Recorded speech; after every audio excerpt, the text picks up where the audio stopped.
Bienvenidos a todos nuestros asistentes al webinar Cambios Fiscales 2021 y Auditorías Masivas, en donde hablaremos de los actos de recaudación y fiscalización que realiza el Servicio de Administración Tributaria, específicamente de las auditorías masivas, cartas de invitación y su desahogo, simulación de operaciones, devolución de saldos a favor, así como de los aspectos principales de la Reforma Fiscal 2021, modificado conforme al dictamen de la Cámara de Diputados de fecha 19 de octubre de 2020. Mi nombre es Elizabeth Enríquez y formo parte de la empresa Buzone como gerente de cuentas corporativas y en esta ocasión yo seré la presentadora de este evento. Les recordamos que todos los asistentes tendrán cerrado su micrófono y cámara a lo largo de la presentación para evitar ruidos fuera de la presentación y solo podrán hacer uso de la sala chat para colocar sus preguntas y dudas respecto a los temas que se vayan tocando. Al final de la sesión se estarán respondiendo.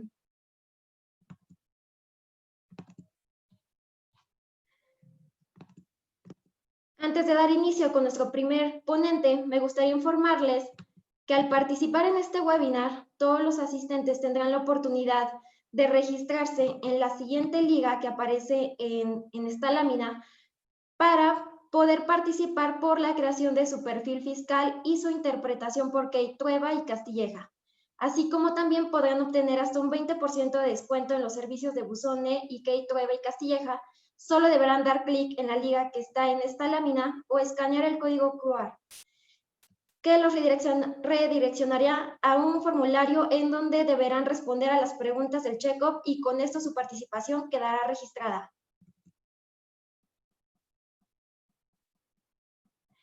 Esta URL y este código lo estaremos colocando en la presentación a medida que vayamos avanzando. Como parte de la agenda, se abordarán los siguientes temas. En primer lugar, estaremos revisando las auditorías masivas, las cartas de invitación, las operaciones simuladas y sus consecuencias. Dentro de esto estaremos revisando la materialidad de operaciones, los famosos EFOS y EDOS, la restricción del certificado de sello digital y las consecuencias penales de las operaciones simuladas. Como tercer punto, estaremos revisando las devoluciones de saldos a favor y requisitos. Luego, los aspectos principales de la Reforma Fiscal 2021, la preparación y planeación 2021 y los pilares de cumplimiento. Como punto 7 y a final del webinar regresaremos a el check-up fiscal. Ahora bien, iniciaré esta sesión con la presentación de uno de nuestros ponentes, Alfredo Castilleja. El doctor Alfredo tiene más de 20 años de experiencia asesorando en materia tributaria y legal a clientes nacionales e internacionales, enfocándose principalmente en consultoría fiscal, reorganización de empresas, cumplimiento fiscal, auditorías y litigio fiscal, asesoría en materia de anticorrupción y de prevención de lavado de dinero en actividades vulnerables. Durante su carrera ha asesorado a diversas empresas, principalmente de la industria automotriz, construcción, servicios de consumo, servicios de paquetería y mensajería, farmacéutica, manufactura, servicios financieros, energía, oil and gas, inmobiliaria, telecomunicaciones, tecnología, turismo, publicidad e instituciones sin fines de lucro, entre otras. Cuenta con una licenciatura en Derecho por la Universidad Anáhuac, doctorado en Derecho de la Empresa de la Unión Europea por la Universidad Complutense de Madrid, posee maestría en Derecho Corporativo por la Universidad Anáhuac y maestría en Impuestos por el Instituto de Especialización para Ejecutivos, así como con una especialización en Derecho Fiscal por la Universidad Panamericana. De igual forma, cuenta con una certificación como mentor de negocios por la Universidad de Harvard y actualmente está cursando la carrera de Contaduría Pública en la Escuela Bancaria y Comercial. Desde 2018, Who's Who Legal lo reconoce y recomienda como uno de los abogados en impuestos corporativos más destacados de México, autor de varios artículos relacionados con el tema de impuestos corporativos en ediciones publicadas por la revista de Puntos Finos de la editorial Thomson Reuters. Por algunos años fungió como profesor de la Cátedra de Derecho Constitucional en la Universidad Anáhuac. Fue invitado a formar parte de Kate Trueba y Castilleja Abogados SC en 2017. Anteriormente se desempeñó como asesor fiscal en la firma internacional EY. De 2018 a 2013 fungió como director de recaudación en la Secretaría de Finanzas del Gobierno de la Ciudad de México. De igual forma, trabajó para la firma Chévez Ruiz Samarripa como consultor fiscal. Asimismo, durante 3 años se desempeñó como abogado corporativo de la empresa de la industria tequilera José Cuervo. Es miembro de la Barra Mexicana Colegio de Abogados y de la Asociación Nacional de Abogados de Empresa, Colegio de Abogados. Bienvenido, Alfredo. Muchas gracias, Elizabeth. Pues bueno, bienvenidos a todos a esta su casa, Key Trueba y Castilleja, en alianza igual con Buzoné, para dar inicio y en atención a toda la gente que ya está dentro del evento y está escuchando el webinar, pues me gustaría dar entrada a todas estas circunstancias que hoy en día se ha identificado en este 2020, que ha sido algo bastante complejo en cuestión de la pandemia, la contracción económica, la retracción en las inversiones. Pero ¿qué ha pasado? Y hay un tema bastante interesante que es la situación de la recaudación de impuestos. Hoy en día, la verdad, lo que queremos hacer de manera enfática es que prácticamente la recaudación no solamente se mantuvo, sino se incrementó. Esto obviamente por temas bastante interesantes, que son los programas de recaudación que ha implementado la administración. Otro elemento bastante importante es el tema de la tecnología, que es uno de los aspectos que vamos a comentar el día de hoy. La tecnología ha sido el elemento crucial por lo cual se ha mantenido esta recaudación. Y de igual forma, pues tenemos que hacerle el reconocimiento a nuestros funcionarios del Servicio de Administración Tributaria, que han estado de manera al pie del cañón, yo lo diría, generando estos acercamientos con las autoridades, con los contribuyentes, y que prácticamente ha sido hasta ponerse en un poquito, no lo quiero decir, pero en riesgo, ¿no? Pero honestamente también es un reconocimiento importante. Dando inicio a estas circunstancias de las auditorías masivas que ha hecho mucha mella y mucho revuelo, quisiera, si me pudieran ayudar a pasar a la siguiente lámina.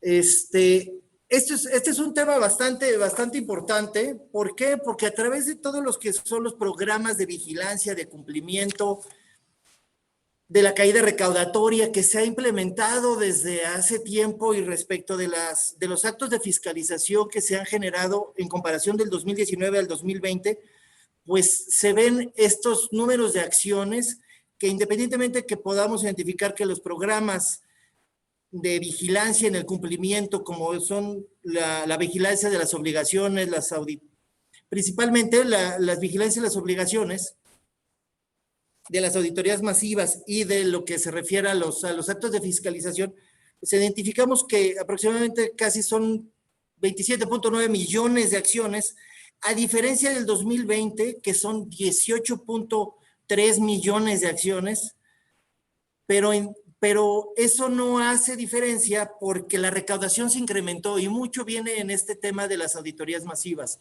Hay una circunstancia que vamos a comentar de manera importante, porque dentro del programa de vigilancia anteriormente se veían estableciendo todo lo que eran las cartas invitación o las cartas que iban emitiéndose por parte de la administración tributaria.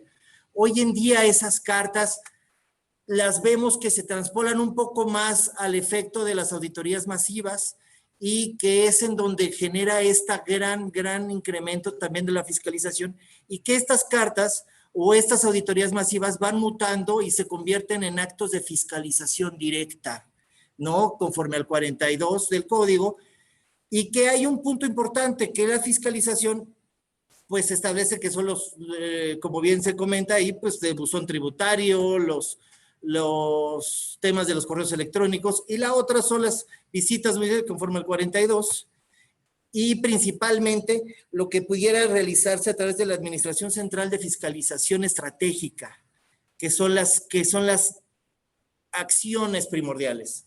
Entonces, pasamos a la siguiente, por favor. ¿Qué sucede con esto?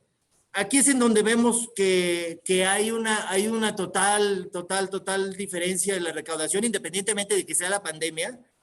Vemos que la recaudación por eficiencia tributaria, quiero especificarme, como bien se señala ahí, son toda la recaudación que no viene vinculada con actos de fiscalización conforme al 42 del Código. Visitas, gabinete, y a lo que se refiere a actos de fiscalización son a los que sí son del 42. Y aquí podemos identificar que del 2019, pues prácticamente del primer semestre son 65.4 millones de pesos, que es bastante importante, pero vemos la diferencia con el primer semestre de 2020, suman una totalidad de 204.000 millones de pesos que se han recaudado, y esto obviamente pues abona a la situación de los convenios y a los acuerdos que han llegado con las empresas o las distintas instituciones de grandes contribuyentes, en donde estas grandes emporios pues también se han acercado a la autoridad de manera voluntaria, directamente con el procurador fiscal, con la jefa del SAT, y que en esto representan aproximadamente casi unos 17.000 millones de pesos, ¿no? Este es el preámbulo, pero sí me gustaría señalarlo porque hay una diferencia brutal, ¿no? Pasamos a la siguiente, por favor. Las auditorías masivas, ¿cómo es que suceden y cuál es la circunstancia? Hoy en día se ha vivido y se está padeciendo un tema con los contribuyentes, con la gente, nosotros lo hemos escuchado, de nuestros clientes, del gremio, en donde pues ha habido una acción desmedida en relación a estas estrategias vía programación, en donde se establecen estas acciones de cobranza a través de cartas de invitación. Todas inician con una carta de invitación. Todas inician a través de un documento en donde se establece un programa o alguna actividad y del cual se establece una estrategia de cobro, pero todo surge de este requerimiento, de este aviso, en donde determinado, ya sea por alguna circunstancia de la industria en la cual se está enfocando la estrategia, del área de estrategia por parte del SAT, en donde se está buscando la recaudación derivado de alguna actividad en específico. Pasamos a la siguiente.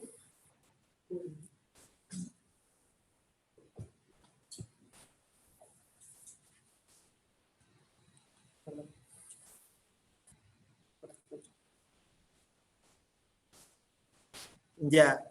¿Qué son estas cartas de invitación?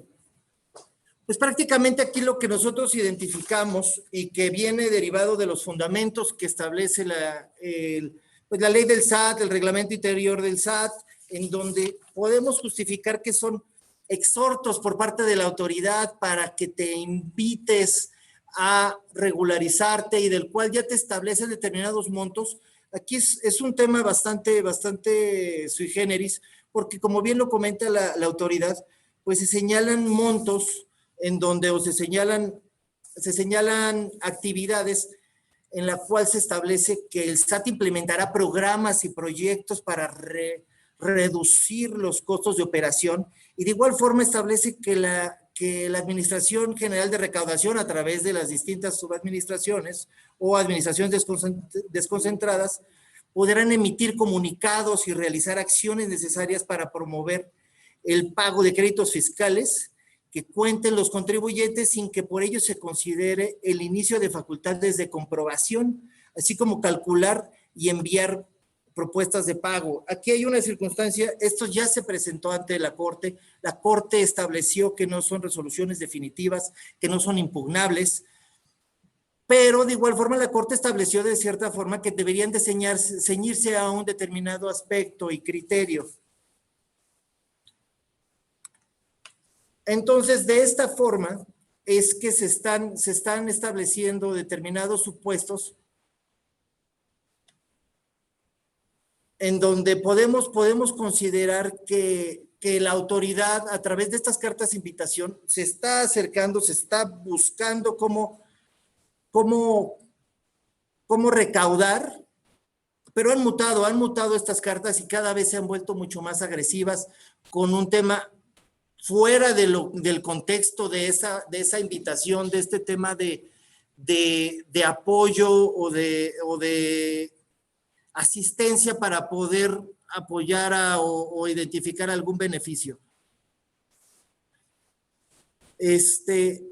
¿Cuál es el punto aquí? El punto aquí importante que tenemos que considerar es que no solamente se han identificado estas cartas por distintos programas, y aquí, si me ayudan con la siguiente lámina, que estamos aquí batallando con los cambios de las láminas.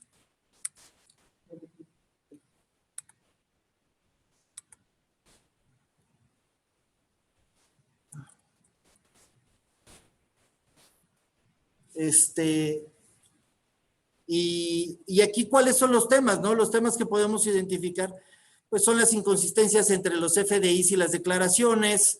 Aquí hay un sinfín de distintos tipos de programas o de acciones de recaudación que han estado implementando el SAT a través de las distintas administraciones, en donde pues pueden identificar, como lo comentaba, si existen diferencias entre las facturas emitidas y los montos declarados, o si bien si tienes operaciones con empresas listadas con base con fundamento en el 69B, y del cual pues el SAT está buscando identificar si el contribuyente o bien se autocorrigió o bien desvirtuó las actividades o por las cuales se consideró esta presunción de operaciones, el tema de omisión de contribuciones de igual forma, ¿no? Muchas veces se presentan estas declaraciones, pero no se paga el impuesto. Regresamos a la anterior.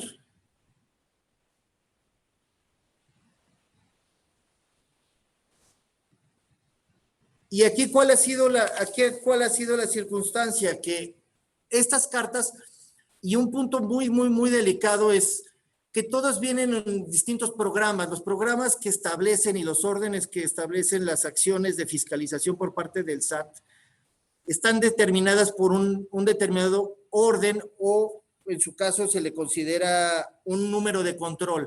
Aquí podemos identificar que existen para las auditorías dirigidas, auditorías para personas físicas, rápidas. Hay un sinfín de conceptos, y las cartas de invitación muchas veces se consideran como un supuesto que se contempla como MCA. Pero hoy en día, ¿qué hemos identificado? Que las cartas de invitación se han mutado y que se han enviado ahora oficios de invitación. Que estos oficios de invitación pues son dirigidos prácticamente ya sea por la administración de recaudación desconcentrada o la subadministración, en donde a través de estos órganos o a través de estas administraciones locales empiezan a enviar oficios, invitación en las cuales estamos tratando de identificar que no llevan un control, no llevan un seguimiento, no están establecidas en las áreas de programación, y empiezan a haber invitaciones, acercamientos a la autoridad, y se empiezan a poner más agresivas o empiezan a solicitar más información de la cual está señalada en la misma carta u oficio de invitación, en el cual también conflictúa cuando son muchos ejercicios de los cuales te está pidiendo datos, documentos, contabilidad, y de igual forma el periodo que te dan para poderlo desvirtuar o poder presentar este desahogo de información. Entonces, ¿qué esto ha sucedido? Pues que estos oficios no tienen un seguimiento, no están establecidos en un programa, no están controlados directamente por el órgano interno de control, y prácticamente estás a la deriva de lo que te vaya solicitando esta administración desconcentrada o esta subadministración, en donde no está establecido en un programa. Y que esto puede ser o puede variar, ¿no? Y no está establecido dentro de un procedimiento. Y eso genera este perjuicio. Si podemos pasar a la siguiente. ¿Cómo es que podemos buscar y cómo desahogar estos requerimientos y estas cartas de invitación? Ahorita eso también ha sido un viacrucis por el tema de la pandemia, por el tema de las circunstancias también de las autoridades que se entiende.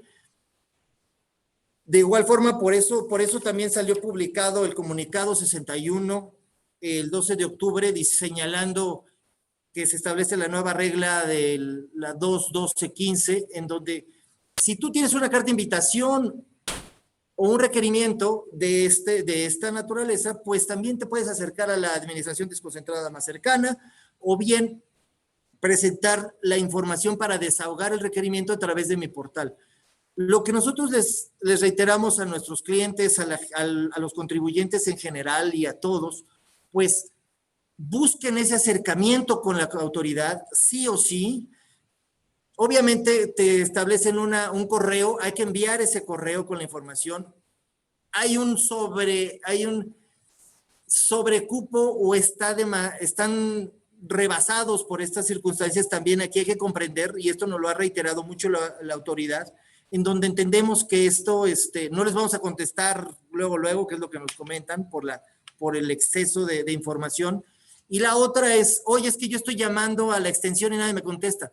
Como saben, por el tema de la pandemia, están en guardias, entonces no muchas veces están presentes o están en las oficinas para que te contesten. Entonces, estar tratando de manera reiterada, de estar comunicándote, porque muchas veces están en casa y el día que estás en casa, pues marcaste y no estás en la guardia. Esto es un tema bastante importante. ¿Por qué? Porque lo principal y lo que nosotros promovemos es el acercamiento a la autoridad y es lo que ellos nos piden para poder desahogar y poder desvirtuar cualquier tipo de acción. Si podemos pasar a la siguiente.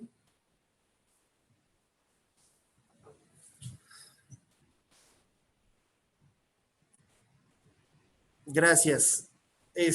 Operaciones simuladas, aquí cambiando un tema, dependiendo y que va muy vinculado también a cómo se van a atender estas cartas de invitación, ¿no? Operaciones simuladas y sus consecuencias. Si podemos pasar a la siguiente, Elizabeth, por favor. La palabra mágica hoy en día por parte del SAT y por parte de toda esta administración y de la anterior, pues es la palabra materialidad, ¿no? Se puso en boga, se generó mucha fuerza esto con la reforma del 2014, con el tema de la presunción de la inexistencia de operaciones del 69B. ¿Qué es lo que sucede? Pues que si establece una presunción de inexistencia, ¿cómo voy a acreditar y cómo voy a justificar la existencia de las operaciones? Pues ¿con qué? Con la materialidad. ¿Y qué es podríamos tardar horas en este tema por esa falta de definición legal o de disposición jurídica, pero en esencia son aquellos elementos que soportan y dan sustancia a una operación, por lo cual se emite una factura derivado de una prestación de servicios o la adquisición de un bien. ¿Qué nos ayuda a esto? Que ya hay pronunciamientos por parte de las distintas salas, y principalmente a mí me gusta mucho la que se establece dentro de la sala especializada en materia de juicio de resolución exclusiva de fondo, en donde ya establece de cierta forma un ABC de qué es lo que puedo considerar en materialidad. Obviamente puede modificarse de manera exponencial por todos los distintos conceptos o prestación de servicios, ya sea cliente, proveedor, puede variar de manera inimaginable, ¿no? Pero ¿qué es lo que señala en la lista? Y ahí la ponemos. Pues prácticamente son los documentos que contengan el análisis sobre la pertinencia de la contratación del servicio, los documentos que establecen las negociaciones derivado de la prestación del servicio, cómo se formaliza la transacción, el tema de la supervisión del trabajo, los entregables, las formas de pago. Ya hay una lista que establece la sala y que ahí nos pudiéramos ceñir para que también esto se pueda materializar y reiterar con la autoridad en algún momento de alguna revisión. ¿Y por qué vamos a lo siguiente. Si pasamos a la siguiente.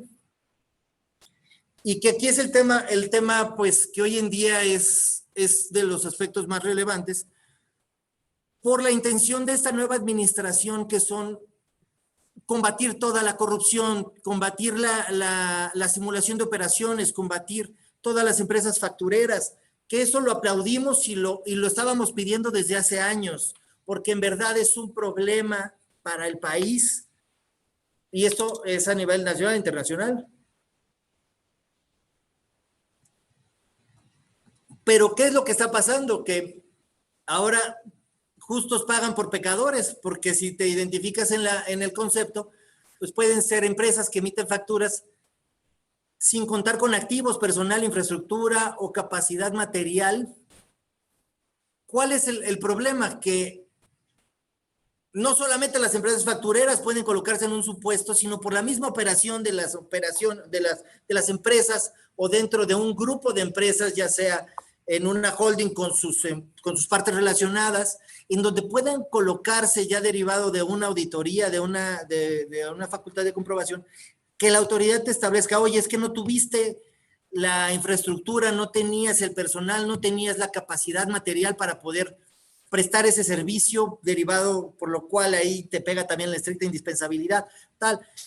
¿Qué es lo que sucede? Que todas estas circunstancias, por los entregables, ¿no? Entre las empresas del grupo para poder abocarse y entregárselo al cliente, o que bien que o tienes una empresa en donde el administrador de personal y te dice, oye, es que no tienes empleados, ¿cómo prestaste el servicio? ¿No tenías activos? ¿Dónde rentaste?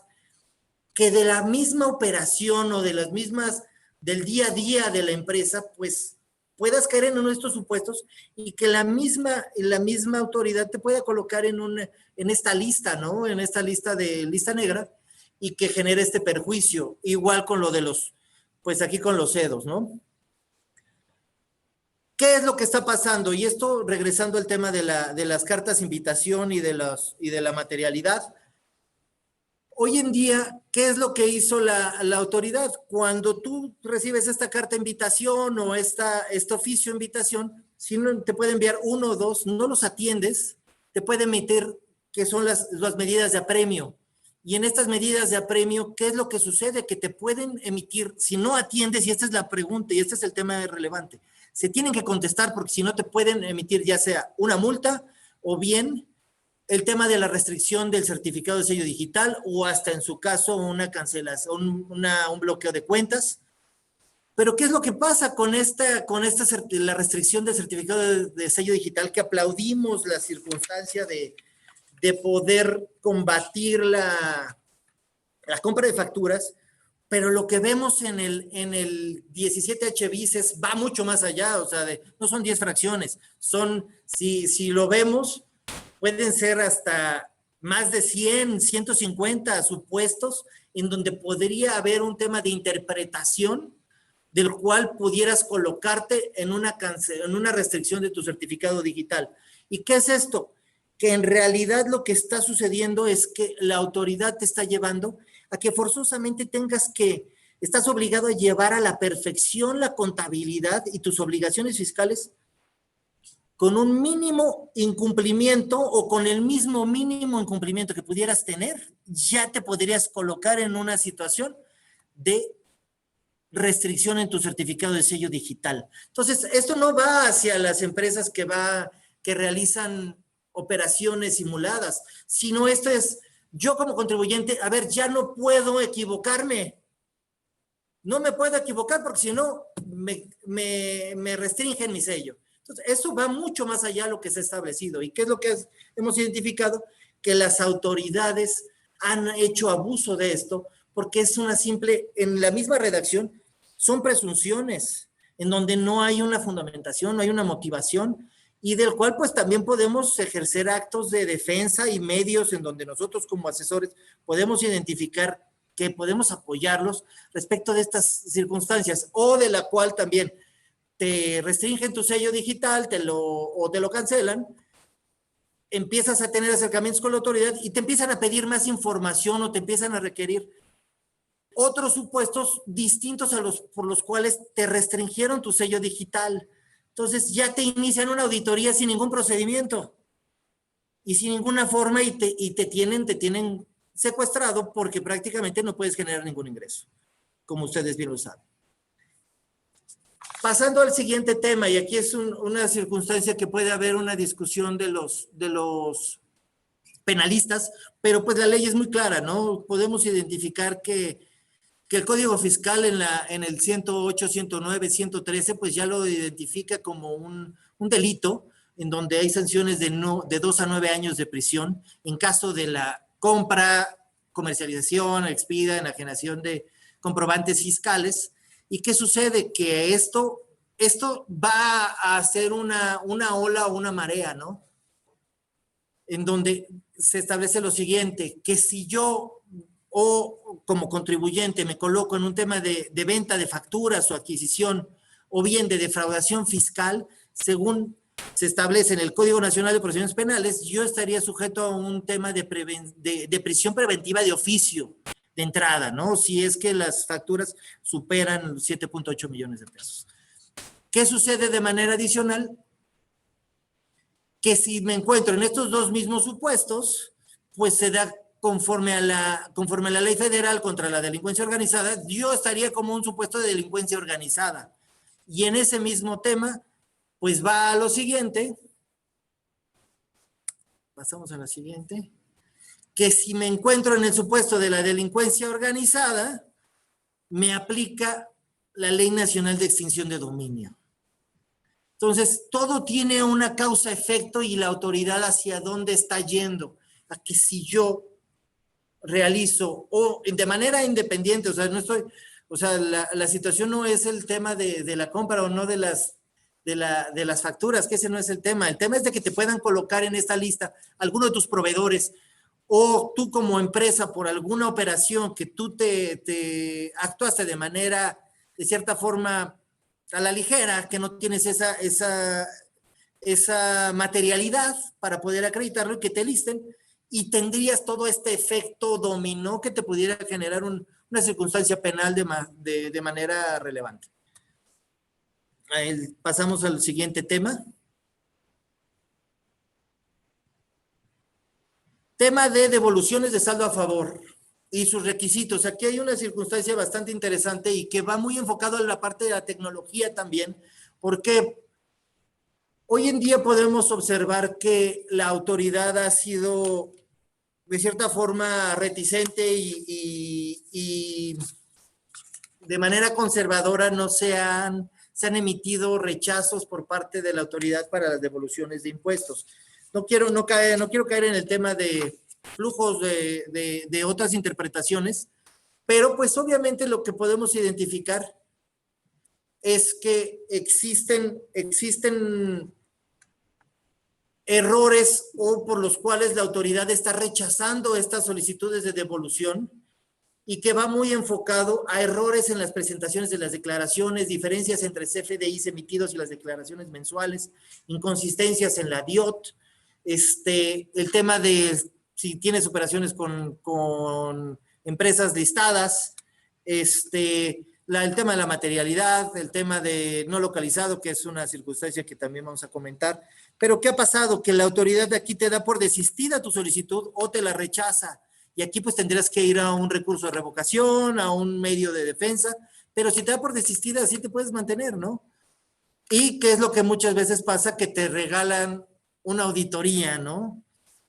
Derivado de esta solicitud de devolución. Entonces, los contribuyentes hoy en día entendemos que están con ese miedo, pero pues ahorita Buzón nos va a ayudar y les va a platicar cómo podemos ayudar en este tema, ¿no? Que es muy relevante. Si quieres pasamos a la siguiente. ¿Qué es lo que nosotros identificamos como elementos para que se pueda solicitar esta devolución? Pues bueno, como comentábamos, tener bien aparados los documentos comprobatorios, la documentación comprobatoria, contar con la información contable, con su soporte, el tema de las DIOTs que estén presentes correctamente, que no haya errores en los formatos de la devolución. Y todo esto pues va enfocado a que en verdad pues recuperes lo que es tuyo, simplemente, ¿no? No va más allá. Pues en este bloque, pues muchas gracias y seguimos aquí. Gracias, Alfredo. Te interrumpo tantito para recordarle a todos nuestros asistentes del beneficio que tenemos para ustedes por su participación en este evento. Recordemos que tendrán la oportunidad de participar por la creación de su perfil fiscal y su interpretación por Kate Trueba y Castilleja, así como también podrán obtener hasta un 20% de descuento en los servicios de Buzone y Kate Trueba y Castilleja. Solo deberán dar clic en la liga de esta lámina o escanear el código QR que los redireccionará a un formulario en donde deberán responder a las preguntas del check-up y con esto su participación quedará registrada. Adelante, Alfredo, por favor. Gracias, Elizabeth. Pues bueno, aquí muy rápido queremos platicar de los aspectos principales en la reforma fiscal para 2021. Esto va muy enfocado, no es de toda la reforma. Aquí nosotros vamos a dar una nueva plática y esto pues estén atentos de que vamos a dar una plática exclusiva de todo lo que ya quedó aprobado para el paquete fiscal 2021 y que ahí podrán conocer todos los temas importantes, ¿no? Aquí como tema principal nos enfocamos a los aspectos que pueden perjudicar o pueden incrementar estas acciones de recaudación, como bien sabemos, y que ya han escuchado en sinfín de webinars y de eventos, pues el Ejecutivo Federal pues no incrementó impuestos, lo que sí fue es que incrementó acciones de recaudación y reforzó todo esto de las acciones de recaudación y acciones de fiscalización. Quisiera empezar con el Código Fiscal, en donde hay más elementos, como ustedes conocerán. El día de ayer ya se aprobó el dictamen por la Cámara de Diputados, que aquí ya lo estamos contemplando, algunos de los puntos. Obviamente no estamos señalando todas las reformas, como comentamos, que ahí va a haber otra plática, pero de los cuales más relevantes y que pueden afectar al contribuyente de manera en su haber y en su recaudación, ¿no? El tema de la cláusula antiabuso, como sabemos, pues viene del ejercicio anterior, del año anterior, en donde viene esta reforma, donde tienen que ser las operaciones, tienen que tener pues una razón de negocio que aquí también podemos tardar horas. La circunstancia de que no puede haber mayor beneficio fiscal que el beneficio económico, y la modificación principal es que anteriormente no podía estar enfocado o era una ficción en la parte de que solo tenía un efecto fiscal no jurídico y que anteriormente no estaba establecido en el ámbito penal. Actualmente pues ya se adecua en el dictamen, ya se comenta por diputados y se señala que obviamente pues si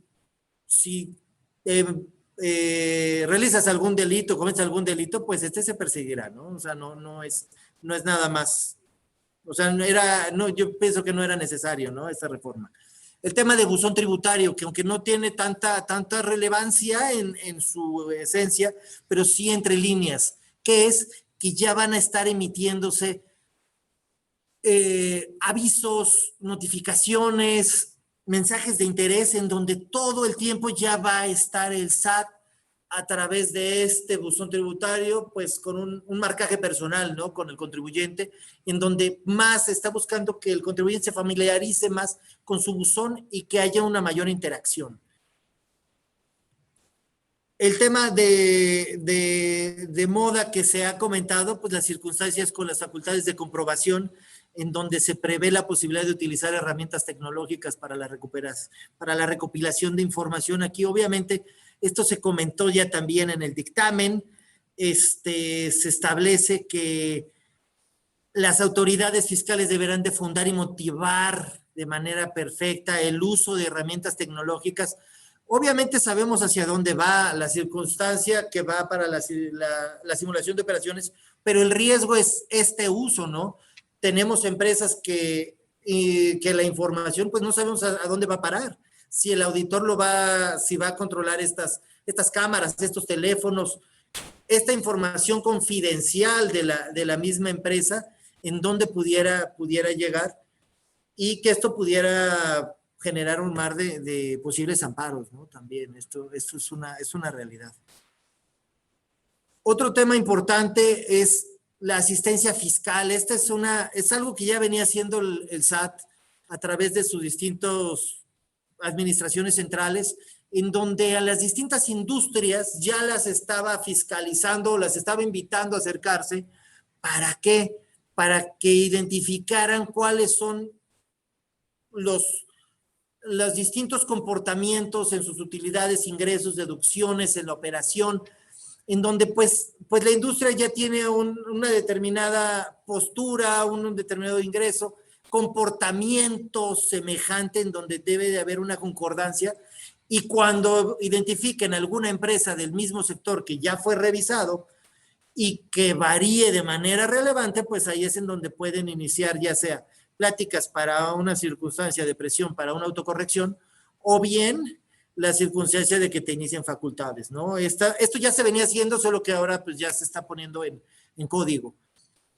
La restricción y cancelación del certificado de sello digital, esto de igual forma, pues se podrá cancelar de manera de facto si es derivado de una empresa, de un EFO, o que empresas que transmiten pérdidas fiscales indebidas. El tema del secreto fiscal es otro que se modifica en el dictamen, que es un tema importante, que se eliminaba el secreto fiscal en la propuesta del Ejecutivo. Hoy en día se mantiene ese secreto fiscal con la excepción de cuando se traten actos contemplados en el Código Nacional de Procedimientos Penales. Pasamos a la siguiente. Responsabilidad solidaria de residencia en el extranjero. Aquí pues la modificación del 26 del código, ¿no? En donde pues cada vez están entrando, cada año entra una rayita más, ¿no? Una fracción más, si lo podemos hacer. Ahora pues ya el contribuyente será responsable solidario respecto de las operaciones que realicen los residentes en el extranjero que sean partes relacionadas. Entonces, cada vez están buscando más allegarse de quién pudiera ser el responsable solidario de las omisiones o incumplimientos por parte del contribuyente. El tema de aseguramiento precautorio, de igual forma se comenta en el dictamen. Esto va muy enfocado entre líneas, pues a la circunstancia de los asimilados a salarios. Obviamente aquí es de la información o de las empresas que no quieran dar información de los terceros responsables solidarios que contengan o se opongan a proporcionar información. Estos podrán, y aquí hay una modificación también en la prelación, de que se les podrá asegurar sus cuentas bancarias. Aquí hay un tema importante que la Cámara de Diputados señala que pues deberá de establecerse las reglas de cómo deberá de realizarse este procedimiento, pero pues sabemos que esto tiene nombre y apellido. El tema de plazos para conservar la contabilidad, esta es una circunstancia bastante importante porque no solamente, y aquí es el trasfondo, ¿no? De que la empresa tiene que mantener la contabilidad, pues sí, la contabilidad de eso ya se había identificado, la vida de la empresa, pero ¿cuál es la circunstancia? Que no solamente es la contabilidad, sino el soporte que te dio para determinar ese aumento de capital, reembolso, distribución de dividendos, todos esos estados de cuenta, papeles de trabajo, aspectos de materialidad y sustancia, también estás obligado a resguardarlo, pero ahí viene la inconsistencia y la incógnita de ¿qué será suficiente, no? Porque después de 10 años que te puedan revisar esto, o 5, o independientemente de que las facultades de comprobación de la prescripción, te digan, ¿sabes qué? Es que no fue suficiente, ¿no? Entonces aquí hay un tema de ambigüedad. Tema de solicitudes de devolución, de igual forma, ¿no? Van mucho a las devoluciones de las empresas no localizadas, a la simulación de operaciones. El tema de que ahora ya puedes hacer auditorías cuando hay diversas solicitudes de devolución, se puede hacer una revisión en una sola auditoría o bien en varias. Los acuerdos conclusivos se modifica. Aquí hay, era como un pase seguro por parte de las auditorías antes de que se determinaran los créditos, que había la posibilidad o no de presentar aquí un acuerdo conclusivo. El paquete del Ejecutivo decía que una vez que tenías 15 días, una vez que notificaras el oficio de observaciones, pues tenías esos 15 días, ahora se amplía a 20, ¿no? O a la última acta parcial o resolución provisional. Esa es la modificación. En renta prácticamente fue mínimo. El tema de las donatarias autorizadas, ¿no? En donde aquí pues va muy enfocado a la circunstancia de las autorizaciones. A mí me apasiona mucho el tema de las donatarias. Mi tesis doctoral fue la elusión a través de entidades no lucrativas. Honestamente, aquí es muy claro en donde forzosamente tendrán que recibir estas autorizaciones de estas donatarias autorizadas establecidas en el 82, de quiénes son los que deberán o a dónde vas a destinar esos ingresos, y que si no lo haces así, que este ingreso puede estar en un 50%, si no se cubre ese 50% o se excede, pues tienes el riesgo de que se pierda esa autorización, ¿no?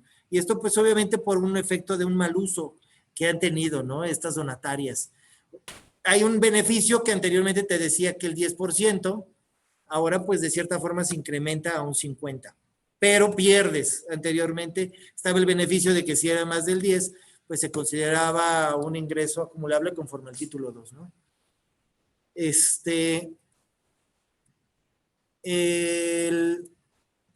tema de los ingresos asimilados a salarios, que viene ya en el nuevo dictamen, en donde se establece la modificación del 94 de la ley, en el cual se establece que si tú estás dado de alta como ingresos por asimilados a salarios y superas ese ingreso por 75 millones de pesos, pues saldrás de este régimen y estarás, ya sea en el supuesto que te corresponda, como actividad empresarial o prestación de servicios profesionales.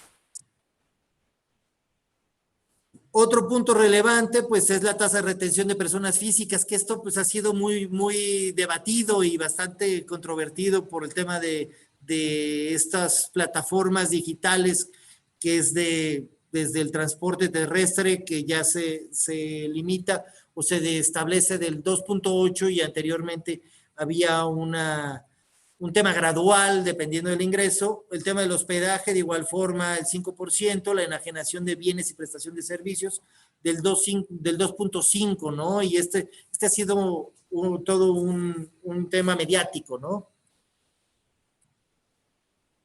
Tema del IVA, aquí obviamente pues prácticamente derivado del dictamen se mantiene todo lo que se estableció por parte del Ejecutivo, y de igual forma pues va enfocado a toda la circunstancia de las empresas que son residentes del extranjero y que no tienen un EP, un establecimiento permanente.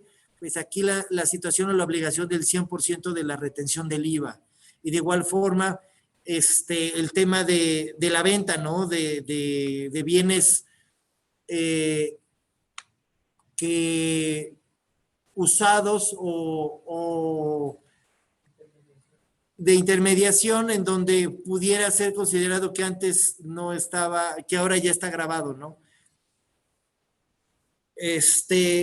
Respecto de IEPS, había una propuesta por parte del Ejecutivo, pero esta queda eliminada, entonces no tiene caso ni comentarla, ¿no?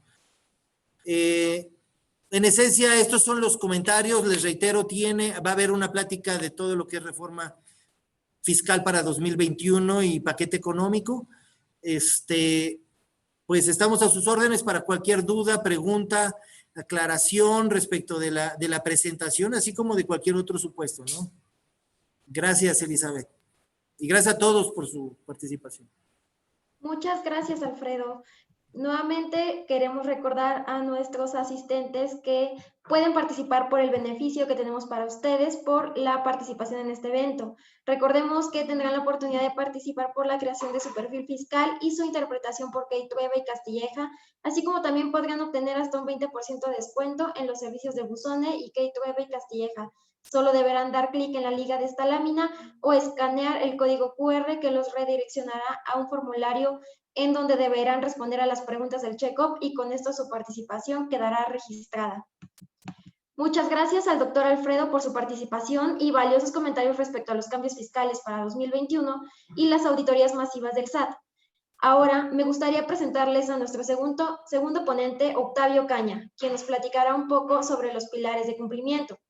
Durante más de 20 años, el licenciado Octavio ha desarrollado e implementado estrategias de automatización, digitalización y transformación digital en todo lo relacionado a servicios financieros para diversas industrias como logística, banca y seguros. Desde 2010 ha participado y guiado a grandes corporaciones en la implementación de las distintas versiones de la factura electrónica, nómina y firma electrónica. Actualmente se encuentra encargado de la expansión, crecimiento local y regional de proyectos corporativos que estén relacionados con la automatización de procesos de negocio y financieros. Es licenciado en Relaciones Comerciales por el IPN y ha participado como orador en la Expoferia Contabilidad Electrónica 2015 y en el Simposium IMEF FinTech 2018 con el tema Tendencias en la nueva economía y las finanzas. Bienvenido, Octavio. Muchísimas gracias, Elizabeth. Muy buenas tardes a todos. La verdad es que siempre me deja Alfredo la peor parte después de que me los desmotiva con tanto tema fiscal. Yo creo que ahorita más que nunca se vuelve relevante el hecho de que ustedes puedan tener claro si ya sabemos y hemos estado todos al pendiente ahorita en la era de la información, pues estos temas tan sonados, ¿no? Y máxime que pues todos los días en las conferencias del señor presidente, pues no falta el día que se sube al estrado la gente de Hacienda, la gente del SAT, y pues nos dicen de manera muy abierta qué es lo que están haciendo para poder detener todo este tema de las operaciones simuladas y sobre todo el daño patrimonial que le están haciendo a la nación todas estas compañías. Y como bien lo comentaba Alfredo, pagan justos por pecadores. Yo lo que les quisiera compartir en esta ocasión es un tema más en esencia de cómo nos preparamos, ¿no? Ya sabemos que hay una fiscalización permanente, ya sabemos que hay una serie de acciones que está emprendiendo la autoridad. Lo interesante aquí es, yo como compañía, yo como corporación, ¿qué tengo que hacer para prepararme? Lo primero que quisiera compartirles es el tema de resguardar y entender nuestra información histórica fiscal es muy importante. Para todos los que han estado en este tema de las constantes transiciones del modelo de tributación en el país, hemos visto que prácticamente en los últimos 10, 11 años ha evolucionado de 3 a 4 grandes esquemas la autoridad, ¿no? Vimos evolucionar desde el famoso modelo código de barras bidimensional hacia un modelo CFD, CFDI 3.0, 2.2 y así. La verdad es que este tema no vemos que vaya a detenerse, no vemos que vaya a dejar de estar evolucionando porque el esquema, a pesar de que es un esquema maduro, siempre tiene áreas de oportunidad. Entonces, ¿cómo le vamos a hacer nosotros como compañía para garantizar que estos temas que están saliendo de manera muy ligera en términos de los lineamientos del Código Fiscal, y lo decía Alfredo hace un rato, plazos para conservar la contabilidad? Bueno, o sea, yo les diría, esto, la connotación es contable, es comercial y por supuesto también legal, porque si ustedes se fijan, también el Código de Comercio pues nos obliga a mantener la información de propuestas, pólizas y plazos en los que hayamos pactado con nuestros clientes, porque a su vez todo esto va a estar perfectamente correlacionado. Entonces, si nosotros no tenemos mecanismos con la certidumbre adecuada y sobre todo con una ágil manera de encontrar la información, vamos a darnos cuenta de que, pues, es curiosamente ese archivo que garantizaba y comprobaba la operación con la cual me están reclamando de hace 4 o 5 años, pues curiosamente es el archivo que se murió cuando la computadora de la contadora explotó hace 1 año o 2 años. Y pasa en todas las organizaciones, pasa a todos los niveles. Yo les quiero compartir de verdad la experiencia porque no dudamos ni tantito que con toda esta actualización tecnológica que ha habido, pues sus plataformas y sus sistemas ERP pues tengan la mayor cantidad de información posible sobre sus pedidos, sus compras, sus ventas.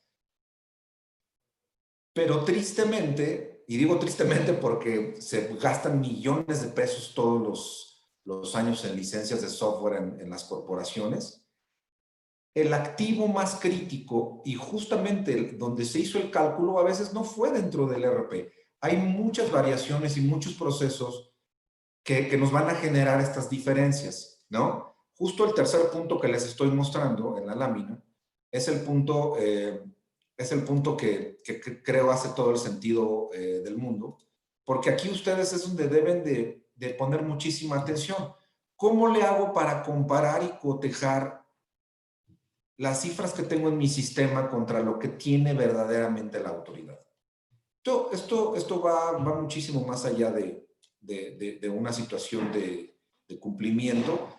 Tiene que ver con cómo nos ve la autoridad y en relación a qué o por dónde puede venir las cartas de invitación y los distintos exhortos que nos está llevando el tema que mencionaba Alfredo, porque es muy importante que en ese sentido, deme un segundito que ya me hice bolsa aquí con el pizarrón. En ese sentido, ustedes puedan tener la capacidad de cotejar que todo lo que tengo en mi ERP efectivamente lo tiene el SAT y en el mismo estatus que yo lo contabilicé, porque al final del día eso es la parte importante. ¿Cómo vamos a garantizar que este proceso de conciliación permanente sea un tema preventivo y no correctivo? Muchos de nuestros proyectos que actualmente estamos ejecutando, pues nos hablan cuando ya llegó el oficio, nos hablan cuando tenemos la auditoría en puerta, y esa no es la manera de trabajar. Por supuesto que contamos con toda la experiencia para ayudarles en un tema de urgencias y un tema de estas cartas de invitación, pero los plazos que mencionaba Alfredo para el cumplimiento, pues son plazos de días, o sea, no tenemos más allá de ciertos días para poder entregar y soportar todas estas operaciones. Y si de manera histórica nuestra organización no ha tenido esta disciplina documental para administrar un expediente contable y vincularlo hacia el proceso contable, tiene justamente todos estos escenarios y todas estas aristas.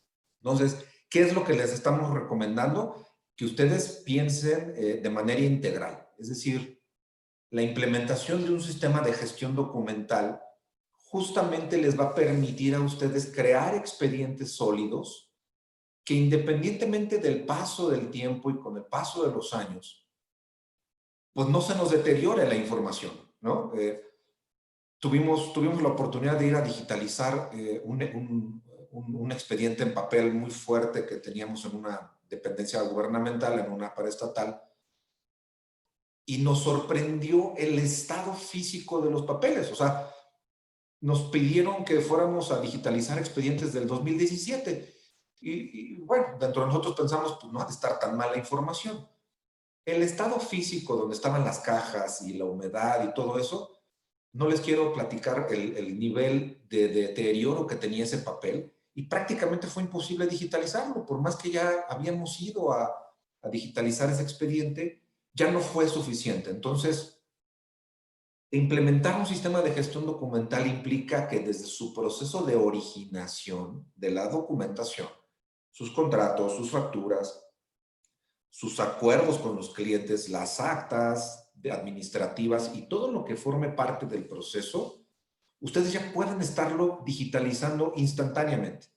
Esto les va a permitir, porque además es conforme ahorita el tema que tocaba Alfredo de la materialidad de operación, así lo exige. Exige que mostremos de manera muy clara la traza y la originación de esa actividad comercial.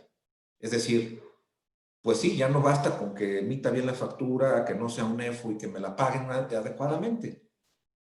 Los requerimientos de la autoridad van a venir justamente en esas aristas.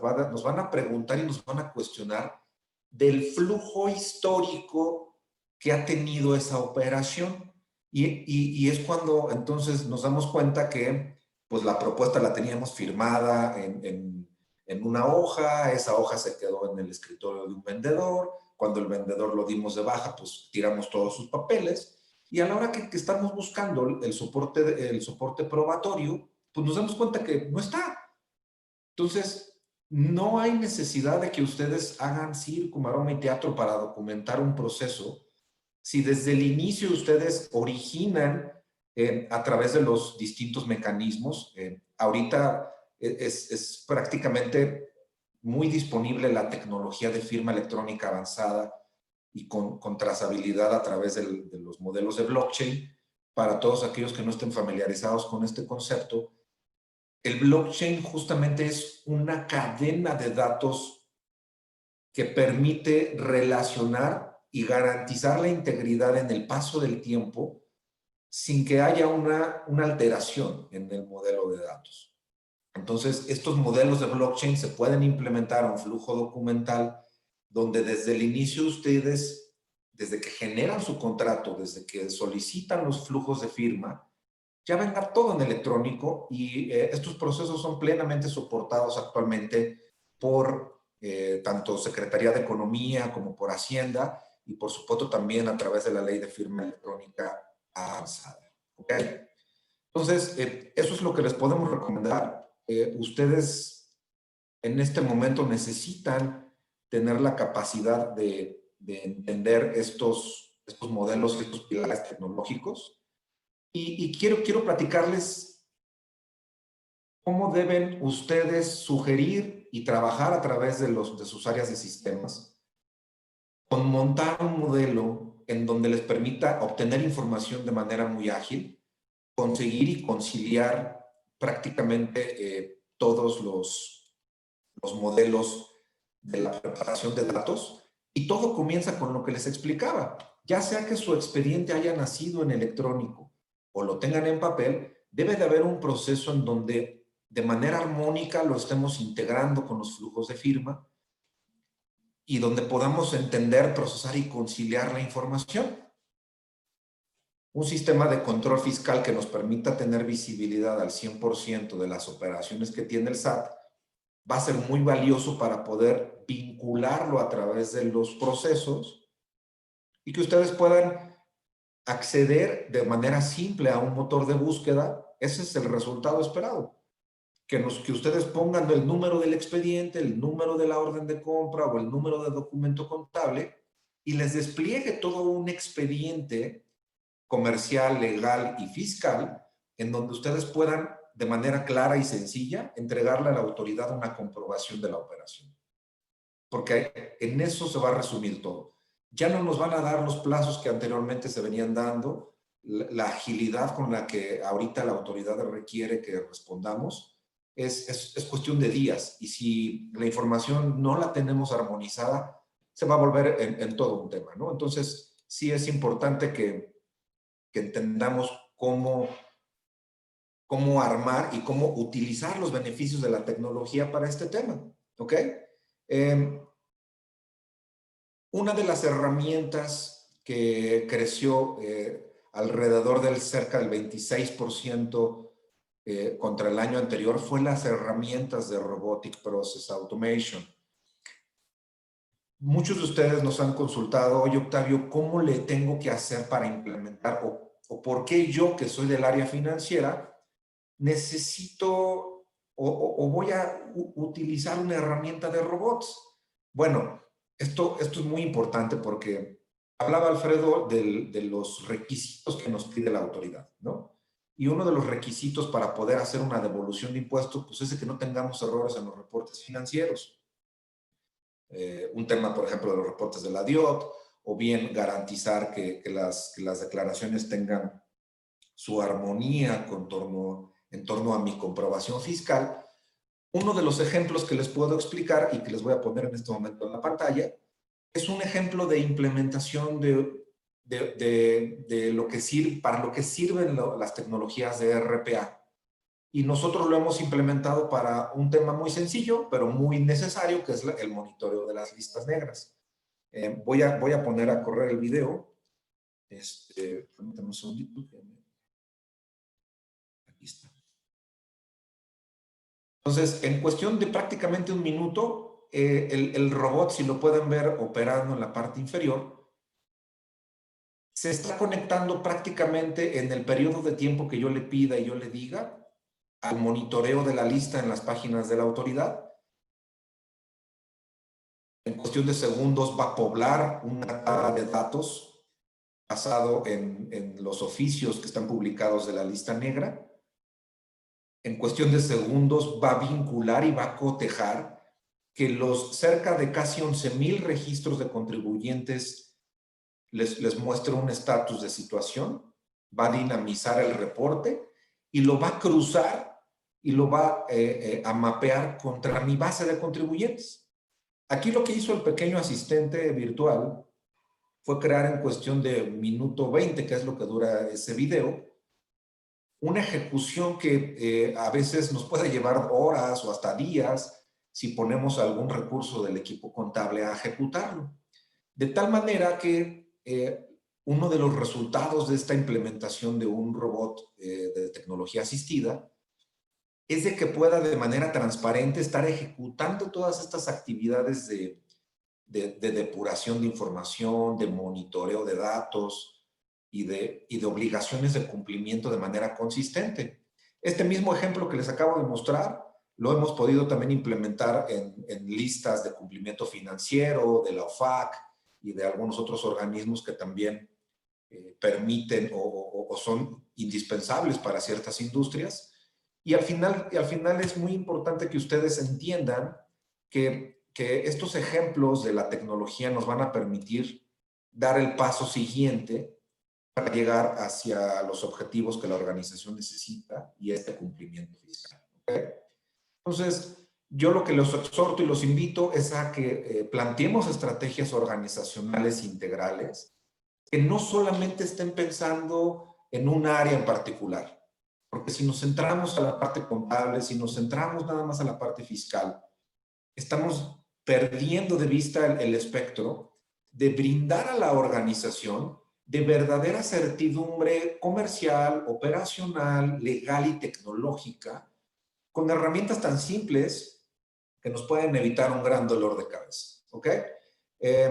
Nosotros nos despedimos, les vamos a agradecer muchísimo su asistencia, no sin antes recordarles del portafolio tanto de Key Trueba y de Buzone para todo lo que son las soluciones legales y fiscales.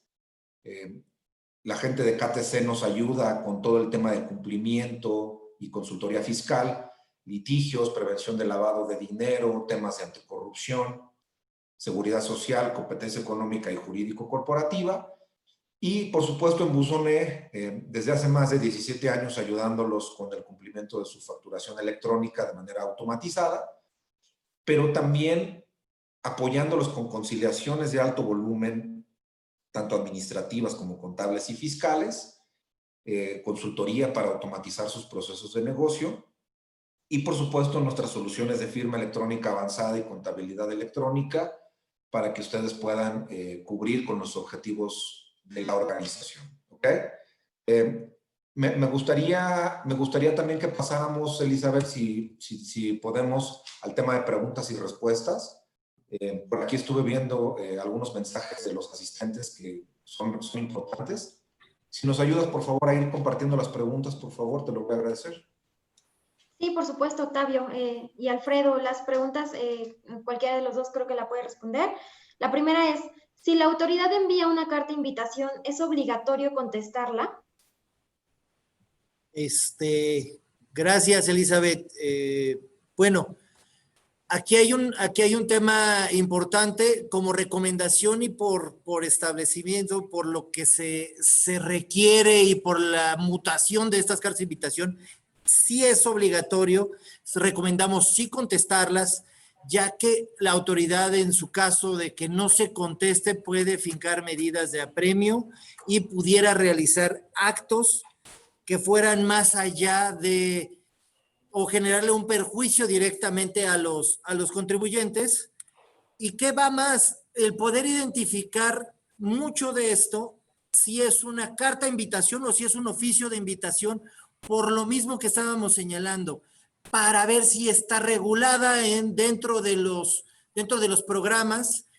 Y como bien identificamos, dentro de la regla o dentro del comunicado que se emite, la autoridad ya sabe que se están enviando cartas de invitación o requerimientos apócrifos de manera agresiva, que no están cumpliendo con los procedimientos y que nos está poniendo un correo para el cual nosotros podamos manifestarle al órgano interno de control o a la autoridad de que esto se está realizando de manera incorrecta. Entonces, sí es importante atenderlas y atenderlas con la asesoría correcta del asesor fiscal correspondiente y no nada más de irse directamente y pararse o acercarse a la autoridad sin una previa preparación del requerimiento que les están haciendo. De acuerdo, gracias, Alfredo. Tenemos otra pregunta, la cual dice, ¿cuál es el plazo para conservar las actas y documentación relacionada a una reducción de capital o reembolso?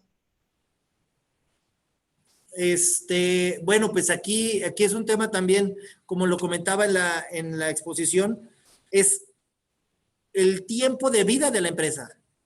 Aquí ya no es una circunstancia de prescripción de 10 años, se establece que es el tiempo que tenga la empresa hasta su totalidad.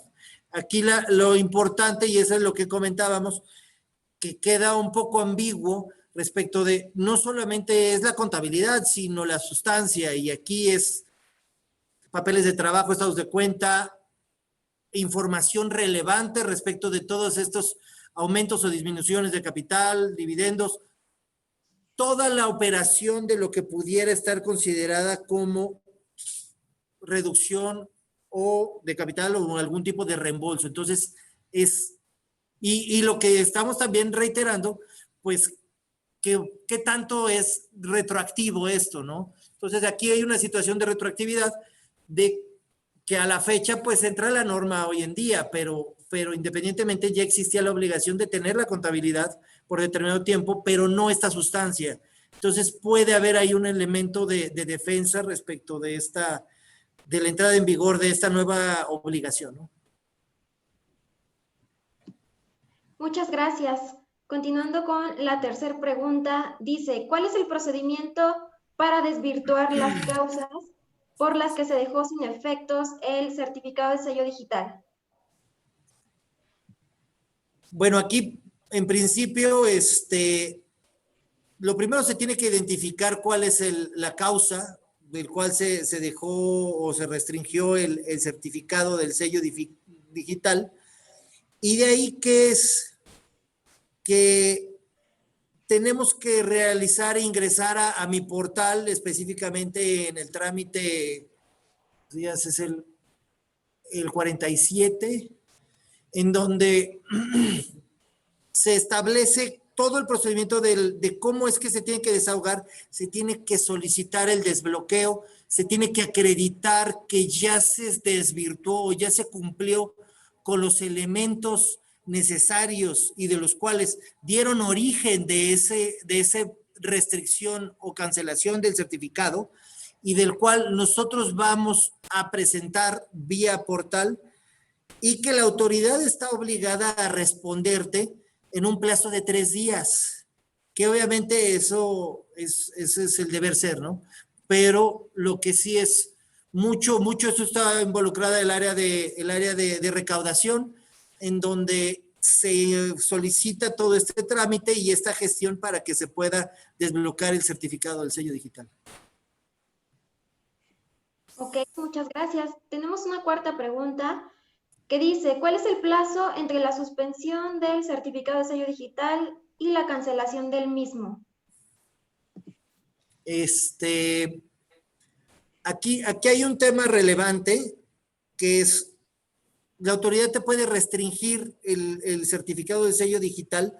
Tú en su momento tienes la posibilidad de presentar todas las pruebas pertinentes para el desahogo y para poder desvirtuar y que te reactiven este certificado de sello digital, y la autoridad tendrá un plazo máximo de 10 días, independientemente de que cuando tú presentes esta solicitud, la autoridad estará obligada a restablecerte o reactivarte tu certificado de sello digital, aunque ese es el deber ser, ¿no? Vuelvo al mismo tema, pero tiene un plazo de 10 días la autoridad para poder manifestar si es que cumples o no con los requisitos establecidos por los cuales te restringieron, y si no acreditas estos elementos, pues ya tendría el procedimiento o el proceso de cancelación. Ok, muchas gracias. Continuando con las preguntas, tenemos otra que dice, en el caso de la reforma contemplada al artículo 94 de la ley del ISR, ¿el importe de los ingresos superados deberán considerarse de manera mensual o anual? Aquí es, o sea, independientemente de que pueda ser considerado un tema de apenas en el dictamen aprobado el día de ayer, pero lo que sí es evidente es que en el supuesto que el asimilado salario supere los 75 millones de pesos,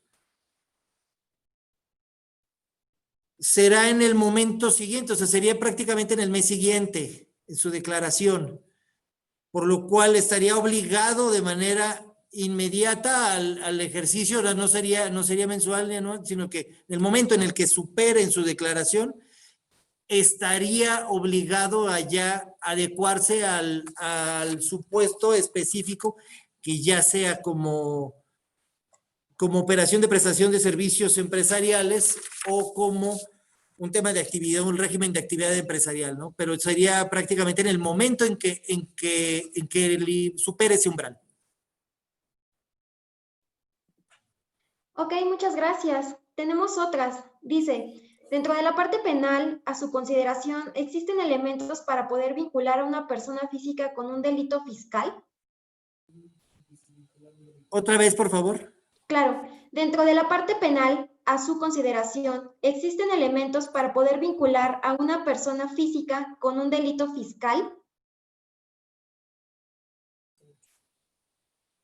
Sí, existe la obligación de vincular esta obligación penal a las personas físicas, ¿no? Ok, ¿las cartas de invitación entran dentro de las auditorías masivas? En su caso, ¿cómo identificar cuál de las cartas se deben atender y cuáles no?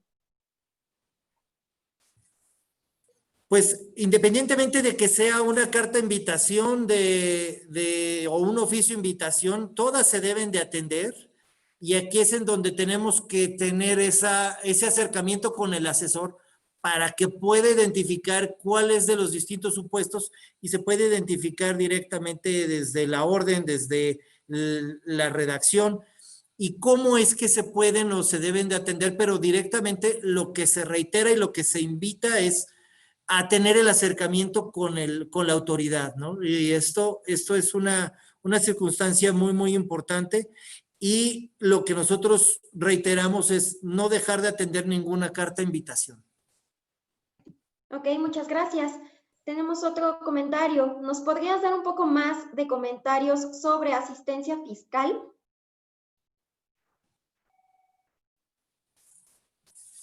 El tema de la reforma, de lo de la asistencia fiscal, aquí hay una circunstancia bastante importante, porque de lo que nosotros identificamos, prácticamente ya ha habido acciones por parte de la administración central en donde se han ejercido requerimientos, visitas, en la cual todavía no caen en el supuesto de ejercicio de facultades de comprobación, pero sí dentro de lo que pudiera haber diferencias o variaciones dentro de las mismas obligaciones por determinados sectores.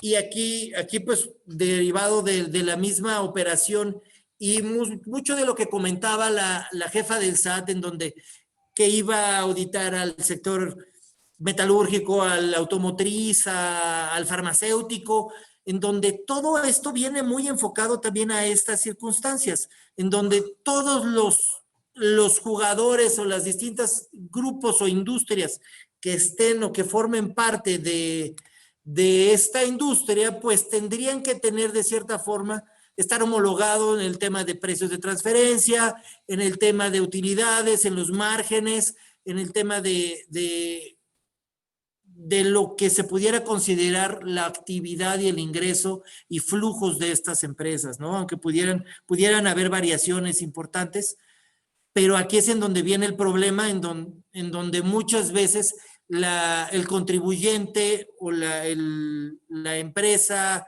que generalmente son grandes contribuyentes, pues tienen que acercarse y tienen que desvirtuar y tienen que hacer reuniones de manera masiva y de manera continua para que la misma autoridad entienda cuáles son esas modificaciones y que sí te encuentras en ese mismo rango o en ese mismo parámetro que tus pares en la misma industria o sector. Ok, muchas gracias. Por acá tenemos más preguntas y dice, ¿es posible automatizar mis procesos de registros fiscales? Ahí si quieres contestamos, Alfred. Sí, por supuesto. Aquí hay varias cosas y varios temas importantes referente a eso. Lo primero que hay que hacer pues es identificar la fuente, ¿no? De dónde originas el dato, porque tú no puedes automatizar algo que de origen tienes deficiencias en el proceso, y es lo primero que le invitamos a todos nuestros amigos y clientes a que estandaricemos el proceso antes de automatizarlo, ¿no? El implementar alguna tecnología sobre un proceso con carencias en términos del flujo, en términos de los dueños de la información, por supuesto que va a generar un problema, pero sí, o sea, la respuesta es sí puedes implementar mecanismos para que desde que estás registrando, ya sea la cuenta por pagar, la cuenta por cobrar, o estés decretando algún tipo de operación en retención o temas de dividendos o lo que tú manejes, puedas insertar esos registros justamente a una base de contribución que te permita tener esa certidumbre, ¿no? Ok, gracias. Tenemos otra que dice, ¿es recomendable realizar una auditoría de mis registros contables, fiscales, antes de automatizarlos? Sí, definitivamente. Y volvemos a lo mismo. Si automatizamos un proceso con deficiencias y con datos incompletos, el resultado que te arroja realmente es nulo, ¿no? Y esto lo hemos visto en la experiencia con los proyectos de conciliación, donde pues nuestros clientes nos confían, pues que primero les ayudemos a estandarizar, ¿no? Ya que estandarizas y ya que regularizas, posteriormente ya puedes sugerir la implementación de una herramienta para que desde origen tus registros salgan más limpios, sea mucho más fácil identificar la fuente origen, cuándo pagaste, cuándo cobraste, en qué momento declaraste, y que justo le puedas dar esa traza. Ok, vamos con un par de preguntas para ir cerrando esta sección. Todas las preguntas adicionales que llegaron las vamos a estar respondiendo a través de correo electrónico. ¿Cómo puedo conocer si mis clientes o proveedores se encuentran en los mejores términos ante la autoridad? Pues bueno, aquí si quieren esa la contesto, pues prácticamente lo que tenemos que hacer es una revisión, acercarnos, identificar cuáles son sus obligaciones de los últimos ejercicios, de los últimos 5 ejercicios fiscales, y del cual poder hacer un levantamiento y una auditoría, una validación interna respecto de sus obligaciones, su contabilidad, su materialidad, respecto de si cumplen o contienen todos los elementos para, en el caso de que no sea así, pues generar algún tema de autocorrección al respecto y y que cumplan de manera correcta, ¿no? Aquí lo que es muy, muy, muy relevante es poder de manera espontánea y de manera importante, pues atender los últimos ejercicios que hoy en día pueden ser auditados y que la autoridad, generalmente por el tema de prescripción, pues va a dirigirse, que es 15, 16, 17, pues de entrada, pues hacer una revisión por cualquier firma o cualquier asesor especializado para que pueda identificar si es que existe algún área de oportunidad o alguna contingencia respecto de sus obligaciones y cumplimientos fiscales. Y este ámbito no solo dejarlo en la parte fiscal, sino en la parte de seguridad social, en la parte de comercio exterior, en la parte de cumplimiento de sus obligaciones, ya sea laborales, de igual forma, ¿no? O sea, todo es un contexto que se engloba en un ente económico que tiene diversas obligaciones en distintos ámbitos y autoridades, y ese es el servicio y la asesoría integral que mucho que también en KTC ofrecemos como elemento de área de valor, ¿no? Muchas gracias, Alfredo. Y finalmente, para cerrar esta sección, ¿cómo me puedo prevenir de la mejor manera a una auditoría de la autoridad? Pues directamente acercándote igual, ¿no? Con los expertos. O sea, para prevenirte de una auditoría no hay forma de que te puedas prevenir de una auditoría. No es que estés dentro de la cobijo o algo que exista, o sea, tú estás en la supuesto o en la posibilidad de que en cualquier momento te requiera la autoridad, ya sea vía una carta de invitación, algún requerimiento, algún ejercicio de facultades de comprobación, y esto simplemente es estar al cumplimiento. Obviamente puedes caer en un menor riesgo si estás de manera constante cumpliendo con tus obligaciones de manera congruente. ¿Por qué? Porque el mismo órgano interno o los programas de auditoría identifican, en el caso de toda la parte de la tecnología que hoy en día comentamos, y que el SAT hoy en día se hace llegar o echa mano a esta tecnología para poder identificar variaciones importantes en el tema de IVA, en el tema de retenciones, en modificaciones en renta, deducciones, en donde pues prácticamente identificamos mucho empresas que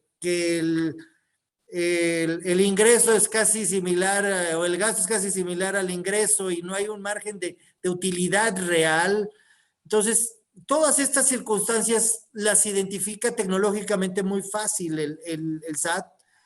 ¿Qué es lo que nosotros recomendamos? Pues que se cumplen las obligaciones conforme a la ley y que no se pague más, pero ni tampoco menos, ¿no? Ese ha sido nuestro lema siempre, de que se cumpla y que se pague lo justo. Y de igual forma, eso es lo que te puede llegar a eliminar un poquito más la contingencia, pero independientemente, pues estás en un supuesto que puede llegar en cualquier momento, ¿no? De acuerdo, muchísimas gracias, Octavio, Alfredo. Muchísimas gracias a todos por sus preguntas. De igual manera estaremos compartiendo esta información y las respuestas a sus preguntas que no alcanzamos a responder a sus correos electrónicos. Y para dar cierre a este evento, solo me gustaría reiterarles la invitación a participar por la creación de su perfil fiscal y su interpretación por Key Trueba y Castilleja, así como también para poder obtener hasta un 20% en los servicios de buzón E y KTC. Solo deberán dar clic en la liga o escanear el código QR para poder registrar su check-up y su participación con nosotros. Obviamente, este check-up es precisamente para atacar todos los temas que se vieron durante la presentación, auditorías, tener la certeza de que nuestra información está de acuerdo a lo que tiene el SAT y poder prevenir o estar preparados para una auditoría electrónica del SAT. Vamos a dejar esta lámina un par de minutos para que puedan dar clic en la liga o registrar el QR y poder hacer su check-up. Muchísimas gracias a todos por su participación. Gracias, Alfredo. Gracias, Octavio. Gracias, gracias Elizabeth, gracias a todos los interesados y participantes. De verdad es su casa y es un honor poderlos acompañar y asesorar en lo que ustedes requieran. Muchísimas gracias a todos. Bonita tarde. Estamos a sus órdenes.